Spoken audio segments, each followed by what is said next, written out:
Olá pessoal, aqui é a professora Luana e hoje nós vamos falar sobre mudanças de estado físico, que é sobre a atividade 2 do Trilha de Aprendizagem. Sabe aquele assunto que você acha que você sabe tudo? Aquele assunto que você dominou, que você aprendeu no ensino fundamental 1, lá com a professora que você chamava de tia, lá no primeiro aninho, né? Você lembra? Você lembra dessa fase, dessa época maravilhosa que você tinha pouca lição e reclamava da vida? Lembra do ensino fundamental 1? Então, lá provavelmente você aprendeu sobre mudanças de estado físico. Na verdade, não sobre mudanças especificamente, mas você aprendeu, principalmente com o exemplo da água, que existe água em estado sólido, líquido e gasoso, certo? Certo, aposto que você sabe disso e que muito provavelmente, se alguém parar para te ensinar algo a mais sobre esse assunto, você vai dizer que você já sabe tudo, porque é um assunto muito fácil. Todo mundo sabe que gelo é água em estado sólido, que aquele vaporzinho que sai na panela, na água, quando você está esquentando ali o seu miojo, é um vaporzinho da água em estado gasoso e que a água que você bebe é água em estado líquido, certo? Mas aí a gente vai aprofundar um pouco esse assunto e a gente vai ter aquela aula que eu adoro, que é aquela aula que você olha e descobre o porquê das coisas que antes você não se questionava. Então, para começar, a gente precisa entender por que essas mudanças ocorrem. Então, o que está acontecendo ali a nível molecular? Pois bem, não é tão simples quanto parece. A gente sabe que existe sólido, líquido e gasoso, mas por que existe sólido, líquido e gasoso? O que está acontecendo? Na verdade, existem forças de coesão e repulsão. As forças de coesão fazem com que as moléculas daquela substância que você está vendo se aproximem umas das outras, e a força de repulsão faz com que essas moléculas se afastem uma das outras. Como vocês podem perceber aqui no desenho, o estado sólido, as moléculas estão bem juntinhas. No estado líquido, essas moléculas elas já estão um pouco mais agitadas e um pouco mais afastadas. Já no estado gasoso, essas moléculas estão aí, ó, doidinhas, saltando de um lado para o outro e bem afastadas. Então, para começar o assunto, a gente precisa entender que isso só acontece por causa das forças de coesão e repulsão da molécula. Por exemplo, no estado sólido, a força de coesão é forte e a de repulsão é fraca, porque as moléculas estão mais juntinhas. Então, as moléculas que formam a matéria, elas se encontram muito próximas e se movem muito pouco. Elas vibram, mas sem se afastarem umas das outras. Por isso que no estado sólido, a matéria possui uma forma definida, um volume constante, não sofre tantas alterações assim. Outra coisa que a gente precisa entender são os conceitos de ponto de fusão e ponto de ebulição.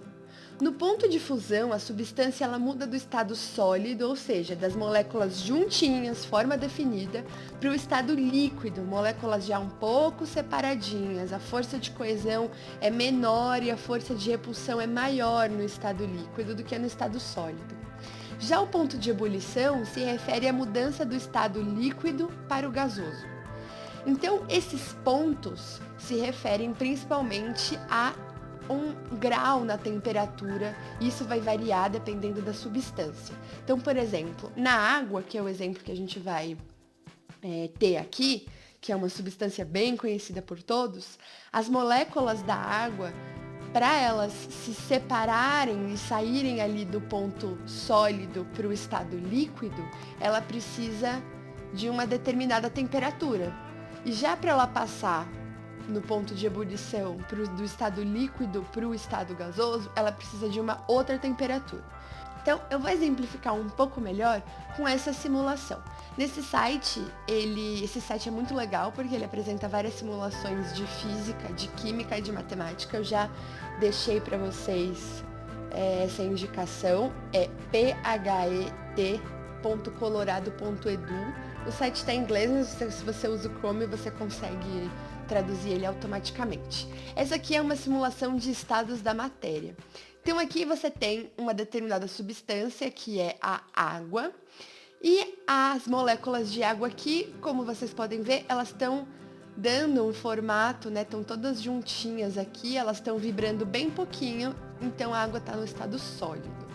No estado líquido, você já percebe que as moléculas já vibram um pouquinho mais e elas estão um pouco mais afastadinhas, não estão dando um formato definido igual aqui no estado sólido. E no estado gasoso, elas estão bem mais separadas, tá? Então aqui a gente pode fazer uma simulação de mudanças de fase. Por exemplo, aqui ela está no estado sólido e aí a gente vai mudar aqui a temperatura em Celsius e aí vocês vão poder perceber o que vai estar acontecendo aqui com essas moléculas. Uma outra coisa que a gente pode alterar o estado além da temperatura é a pressão. Então, se você aumentar ou diminuir a pressão, você vai perceber também uma mudança. Então aqui, ó, quando eu abaixo, eu vou estar... Opa, destruiu o meu sistema. Quando eu abaixo, eu vou estar aumentando um pouquinho a pressão. Ó, vocês podem ver aqui. E quando eu afasto, eu vou estar diminuindo a pressão, tá bom? Então, mas agora, a princípio, a gente vai deixar uma pressão constante aqui, normal. E eu vou só alterar a temperatura, tá bom? Então aqui eu vou deixar mais quente e aqui eu vou deixar mais frio.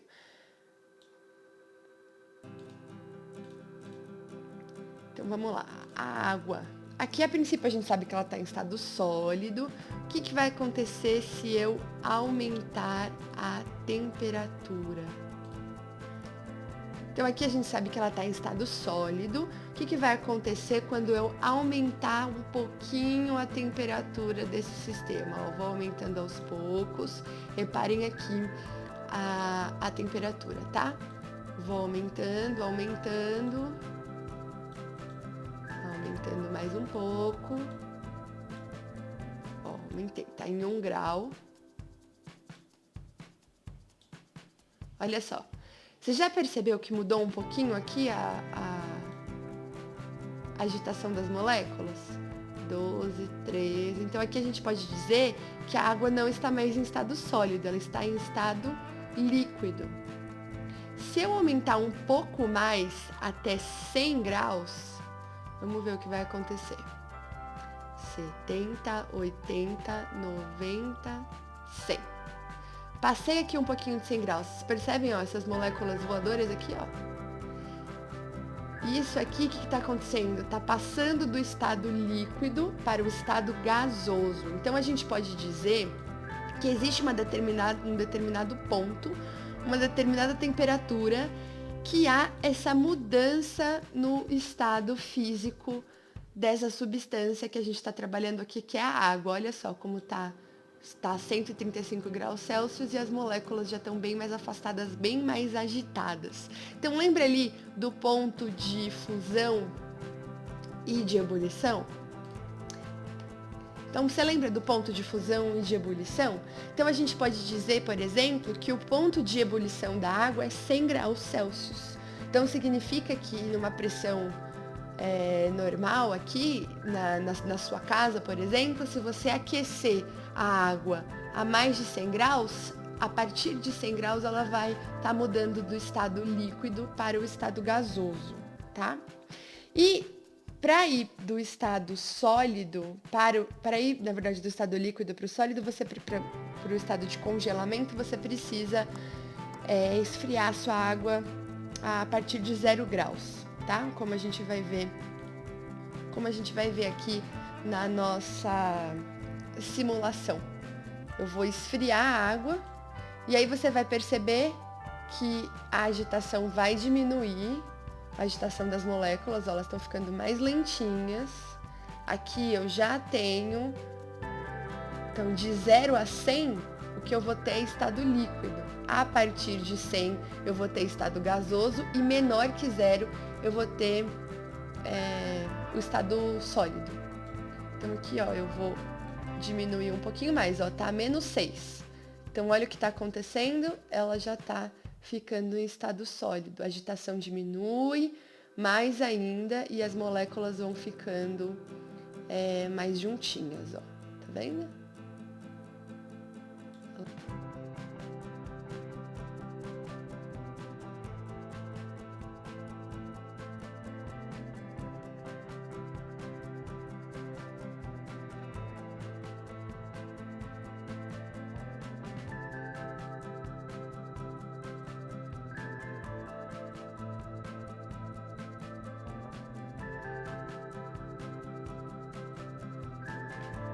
Então, vocês já perceberam o que acontece para a gente ter essas mudanças de estado físico?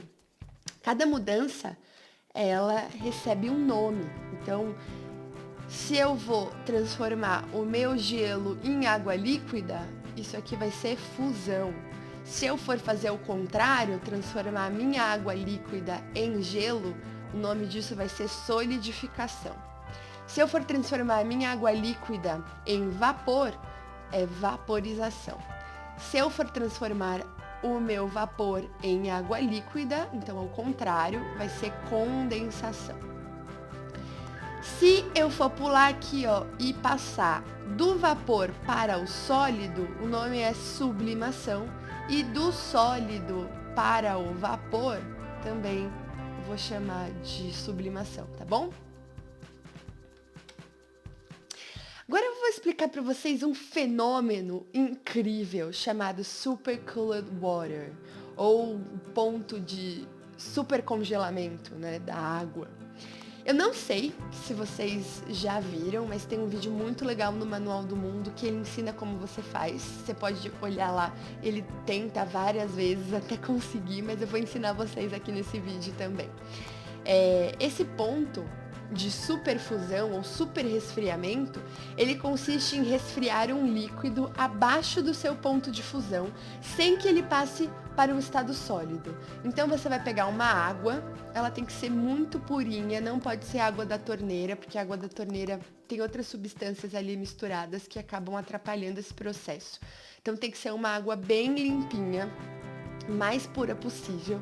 E você vai colocar no congelador essa água, só que sem mexer muito. Então você tem que deixar ela bem quietinha, não pode ficar abrindo o congelador, balançando a geladeira, porque você não pode agitar essa água, você não pode ter nada ali que perturbe aquelas moléculas. E aí, essa água vai ser submetida a uma temperatura abaixo de zero. Então, naturalmente, como a gente viu pelo ponto de fusão da água, já era para ela estar sendo congelada ali. Só que como esse resfriamento, esse congelamento vai acontecer bem aos poucos, com uma água bem purinha e de uma forma bem calma, bem quietinha, isso faz com que a água continue no seu estado líquido, mesmo estando abaixo de 0 graus, que seria o ponto de fusão. Então, mesmo você resfriando a água abaixo do ponto de fusão, ela ainda não passa para o estado sólido, ela fica lá em estado líquido, até que você promove uma alteração ali, uma agitação nessas moléculas, alguma perturbação nessas moléculas, que no caso seria, ou você dá um toquezinho assim na garrafa, e aí a água de dentro da garrafa já vai congelar aos poucos, ou você submeter essa água ao contato com gelo. Então você pode colocar um pouquinho de gelo numa bandeja e quando você despejar essa água em cima desse gelo, vai formar o que essa animação está mostrando aí, uma torre de gelo. A água vai congelar naquele momento que ela entrar em contato com o gelo. Isso é muito interessante, isso é super legal. Se você puder fazer em casa vai ser muito legal, mas você vai ter que tentar muitas vezes, porque pelo que eu vi no vídeo do Manual do Mundo, parece ser bem complicado de fazer.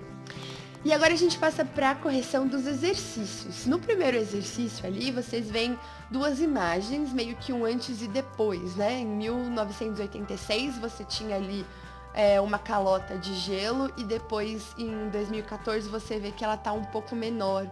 E aí esse primeiro exercício pede para que você diga que houve mudança de estado físico no gelo. Houve mudança? Muito provavelmente o gelo passou de um estado sólido para um estado líquido, não ele em todo, mas parte dele, que é isso que a gente fala, né, do grande problema ambiental, que é o derretimento das calotas polares, que é consequência do aquecimento global, né?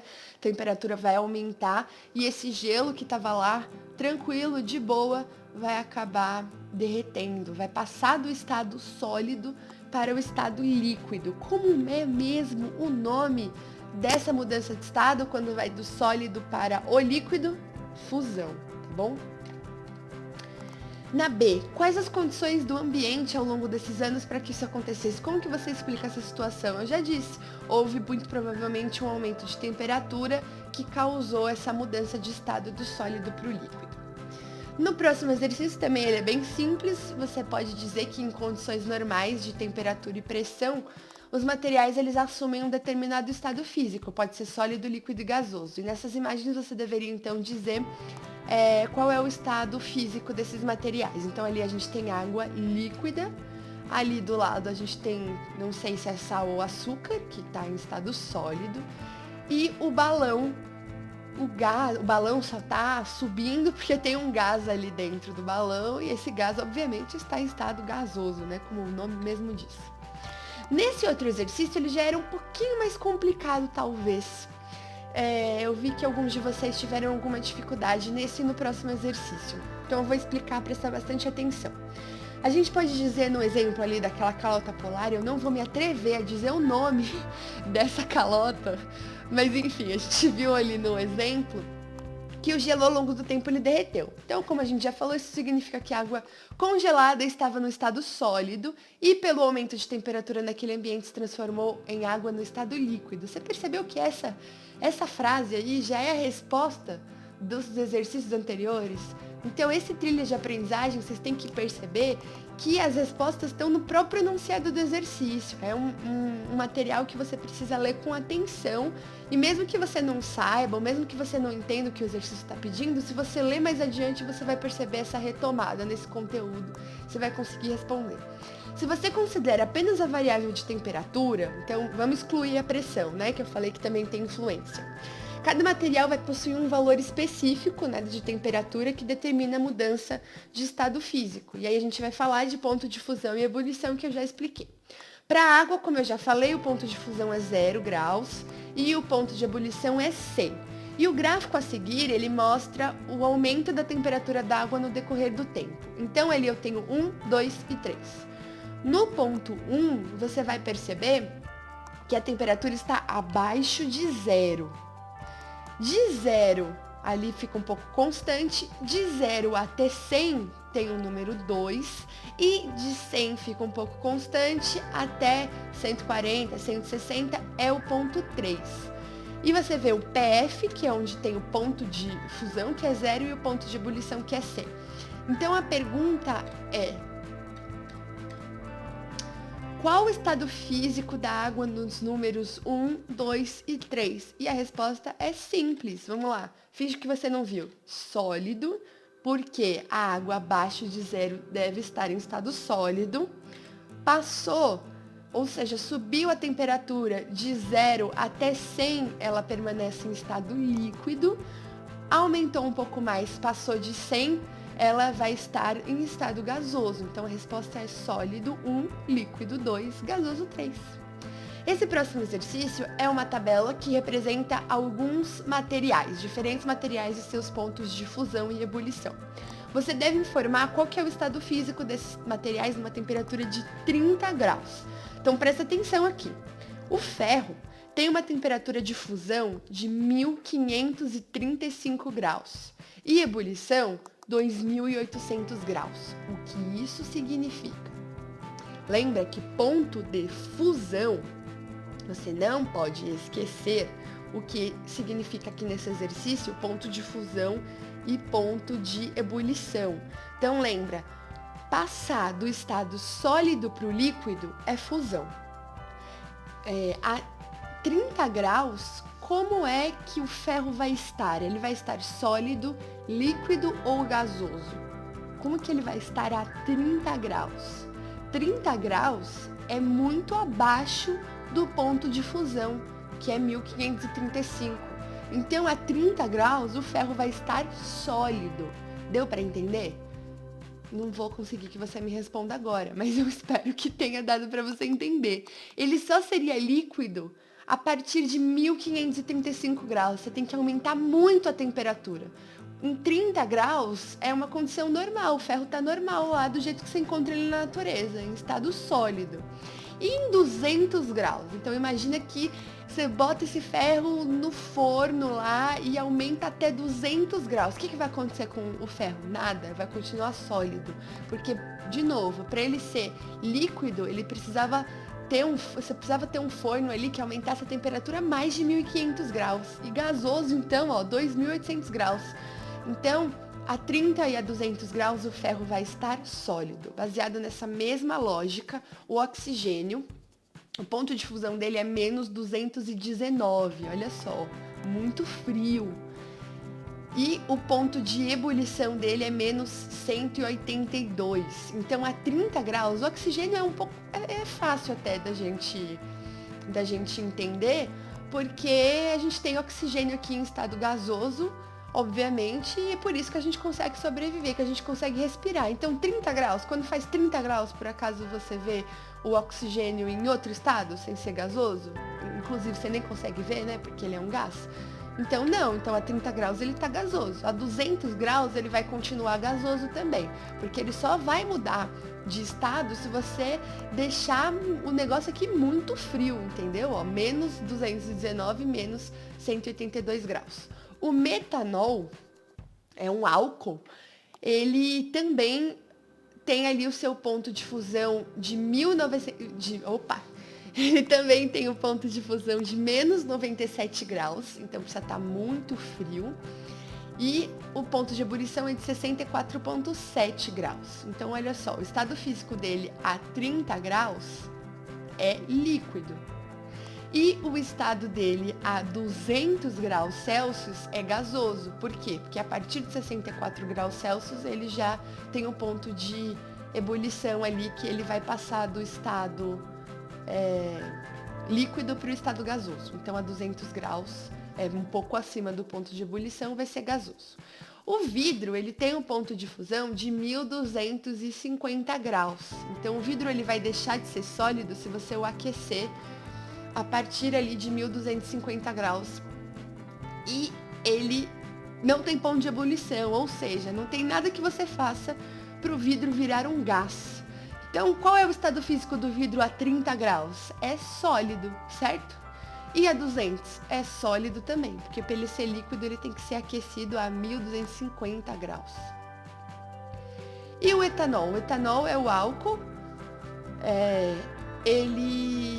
o ponto de fusão dele é menos 114 e o ponto de ebulição é 78. Então, a 30 graus, qual é o estado líquido do etanol?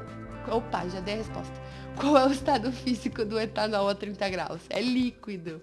Porque para ele ir para o estado sólido ali, você vê que o ponto de fusão tem que estar abaixo de zero, tem que ser menos 114 graus. Então, a 30 graus ele é líquido. E a 200 graus ele vai ser gasoso, porque já a 78,4 graus, que é o ponto de ebulição do etanol, ele já viraria gás, tá? Eu sei que pode parecer confuso por causa desses números negativos e você precisa pensar bastante, raciocinar, ter uma noção, né, do que vai ficar abaixo do zero, acima do zero. Mas eu espero que vocês tenham compreendido. Muitas pessoas ficaram com dúvidas nesse exercício e eu espero que agora vocês consigam corrigir se você errou alguma coisa ou que você consiga entender se você não entendeu até agora. E é isso. Espero que vocês tenham gostado dessa aula de hoje, dessa curiosidade da água. E até a próxima.